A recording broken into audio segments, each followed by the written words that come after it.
This is Jackie, and I'm here with Dave of Big D. Big D and the Kids Table here at Long Island / New York City Vans Warped Tour. You are definitely not a Warped Tour rookie. No. I think if you count not just one day played, but like 2 weeks or a half a tour, this is our 10th Warped Tour. Yeah. I'm only 1 year behind you then, Nice. We've been here for a while. This is definitely not our first rodeo. Big D's been together for well over 20 years. Crazy to think. What attributes to your band's longevity? I think there's a couple things. Like in high school, sometimes people say, like, what are you going to do after high school? What are you going to do after high school? And I just kept saying with just a clear vision, I'm just going to be in a band. And then usually people say, well, what are you going to fall back on? And every single person in Big D just knew we had to do music. I always say there's people who want to be in a band, and then there's musicians. People who want to be in a band have the ability to leave the band or quit or do something else. Musicians don't. We're like infected and we're sick with music, and we'll go to poverty for it, and it's basically just the number one thing in the world for us. And so, there's no turning back. Infected with music. Yeah. I like that analogy. I dig it. Like no matter what you do, you just can't shake it. It has to happen. I like that. Yeah. I think, in fact, we last spoke at 2013 Warped Tour, according to my records anyway. How has the band evolved since even in that short of amount of time? Well, it's kind of a very interesting question. Usually we put out a record like every 2 years. With an EP somewhere in the middle. But this time we have 3 backup singers called the Doped Up Dollies that sing backups for some of our songs. And finally we fulfilled our promise to back them up as their band for their release. And so we've been working on their release. So making it so for the first time Big D hasn't put out a new record. It's been a little while. But we are the backing band for the Doped Up Dollies, and we just put out, it's called The New Way Out. And we love it, and we just went on tour with them, and it's fun not being the singer. It's a whole other experience. I get to play instruments, and one of my favorite things is packing up and unpacking gear. Like as a singer, I don't have gear, so finally I have gear. How many other band members really say, "I'm so glad I get to unpack and pack up gear every day"? The opposite of everybody else's goal.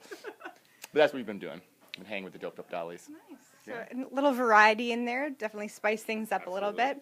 Now, being Warped Tour vets that you are, any tips and tricks to those out there that it's their first year on the road? Well, some of the obvious are, drink water, don't stay in the sun too much, don't drink so much booze before 2 that you pass out and can't do the set. There's some of the normal things, but, I would say, other than that, just pace yourself and remember to have a good time, because it is hard living. It is like being on a ship, like a pirate ship, and you can have one of those, and it's hard to sleep in buses and in RVs and stuff because of the bouncing. So it's easy to get a little cranky, but I think just let it go, because once camp's over, you're going to just so wish you were there. So nobody wants to go back to school. Yeah, nobody wants to go back to school. So just enjoy it as much as possible, Nice, I like that. You're also... one more thing. Not sneak people in, but let everybody meet the person they want to meet. If it's you or someone else, I'm always big on that, because I never got to meet any of my musical heroes. So any opportunity, like my nieces, we're gonna try to get them to meet Andy Black, and all those things. Be open to people. You know what I mean? Let them have the photo and the hug and don't be pompous. I like that. No rock star attitude over here. I dig that. You're also doing a TEI workshop. Tell me a little bit about that. When we started, we did everything on our own, DIY. Big D's known to just do things ourselves. We kind of spearheaded a Southeast Asia tour, a tour deep into China, and slowly people start looking to you for knowledge. How do you do this? How do you do that? And you don't really realize that you know the answers until you hear yourself saying them, and you're like, oh, I guess I now know things, right? And so I've been sharing things with young bands to allow them to skip all the problems on the touring highway, just little tips so they don't have to, like silly little things like don't put the spare tire deep in the trailer, because if you get a flat tire, you have to unpack the trailer. There's little things like that, And so Kevin Lyman had me talk at launch. So I drank so much coffee. I'm so coffeeed up right now. But so I spoke at launch, and everyone loved it, and it was just really nice. And young people come up to me and they're like, "Thank you so much for this, and thank you so much for that." So now I'm just addicted to sharing the knowledge. I just don't want to know it. I want everyone to know the things, because young bands need to put on as much armor as possible if they're going to attack the music business. And you got to go into war prepared, and that's what I try to let people know. And certainly in 20 years, the music industry has changed so much. It's changed so much in 5 years or 3 years. Absolutely. What role do you see streaming sites like Spotify? What do I think of them? There's good and bad. There's there's good and bad about everything happening now. Like the social networks allow it so everyone can get out there more than when there was just record companies and you know you could only knock on their door. But I do feel some things are getting a little weird as far as people seem to. The only way to make money kind of on music right now is to get sync licensing spots. Now you can almost see bands writing songs to get sync deals. You know what I mean? Like, so it can be in a Mac commercial, so it can be in a telephone commercial.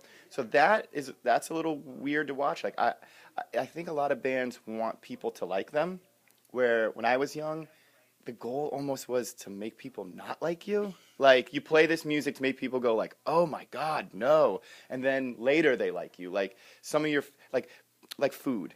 A lot of people are making sugary candy bars now that everybody likes.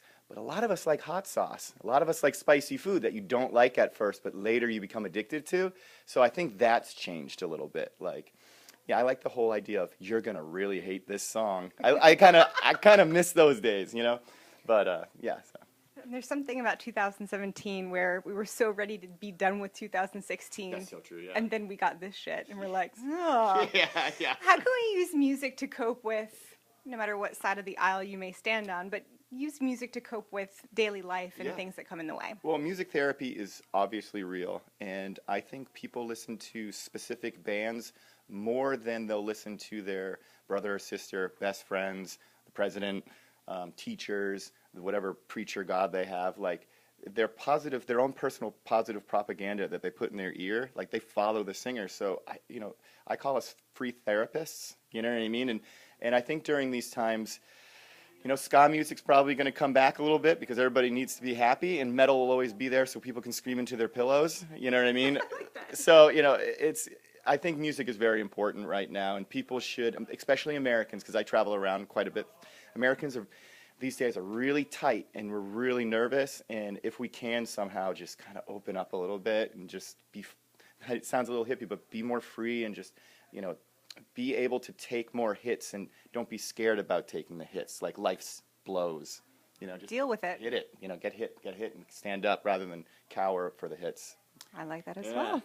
So at In the Key of Change, we merge music with the social causes and charities that bands support. What are some causes or charities that are near and dear to your heart? Well, I used to, when I was on the whole tour, do a thing called a first step where I would interview each nonprofit, just do a little 2 or 3 minute thing, just so people could have a little lazy Susan and decide which one they want to kind of get on.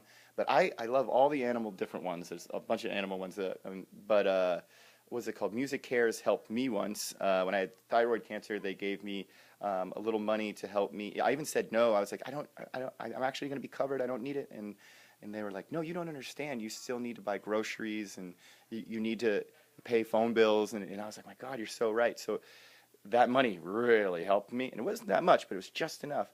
And so Music Cares is obviously like dear to my heart, so I think they're the greatest.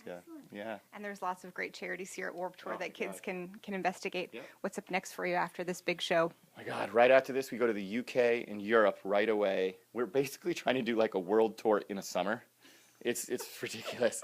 And so we just finished doing our own West Coast tour. We were supposed to be on Warped Tour, but we hadn't been to the West Coast in so long that we didn't want to give them just a half an hour set. We wanted to play like a good hour and a half for them. So we just did that. So now we're here, and then we launch off to UK and Europe, and then I think we rest for a second. So you say. Yeah. Well, stay tuned for much more from Big D and the Kids Table. This is Jackie, thanks to Chorus FM and One Avenue.